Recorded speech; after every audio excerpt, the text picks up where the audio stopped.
Usong-uso ngayon ang mga Teflon na lutuan, kaya naman kung may balak po tayong bibili, piliin na natin yung brand na may sinasabi. Ngayong araw na to, ipapakita ko po sa inyo itong set na 5 pieces. Hindi na natin babanggitin ang pangalan ng produktong ito at nakikita naman po natin, no? Baka kasi maging mitsa na naman to ng aking monetization. At dahil Shopee affiliate po tayo, may mission po akong ginagawa na kailangan kong mag-post everyday sana kung sinisipag ako. So paki-supportahan na lang guys yung aking mga pineflex na produkto at kung maibigan nyo, pwede nyo naman i-click ang link and add to cart. Then pwede naman pong bibilhin kung meron na po tayong budget. Sa bawat produkto po na binibili nyo gamit ang aking link, kahit hindi nyo po binili yung product na na-flex ko dito sa Facebook, at dumaan po kayo sa link bago kayo nag-Shopee, then meron po akong nakukuhang porsyento sa inyong shopping. And thank you pala sa mga bumibili, gumagamit sa aking link, kahit papaano may nakikita naman ako, kaya ako nagpoporsige na gawin ito. It's a 5 set.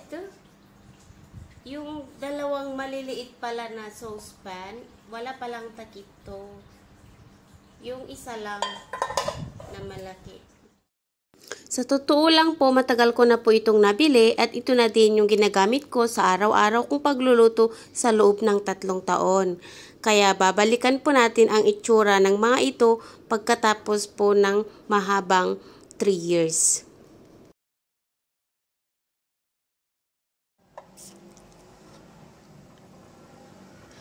Ngayon, after 3 years po na ginagamit ko, balikan po natin. Ayan. Medyo okay pa siya. Ito yung gamit na gamit ko kasi sakto sa size ng aking niluluto. Hindi naman siya natatanggal guys. Sulit talaga. Ayan oh. Sa likod. And ito. Everyday ko rin ginagamit. And yung maliit, ito, overused to. And this. So far, okay pa rin siya after 3 years. Anyway, depende po talaga kung paano natin alagaan yung ating mga gamit. So, yan lang for today. Thank you so much for watching. See you again on my next vlog. Bye-bye!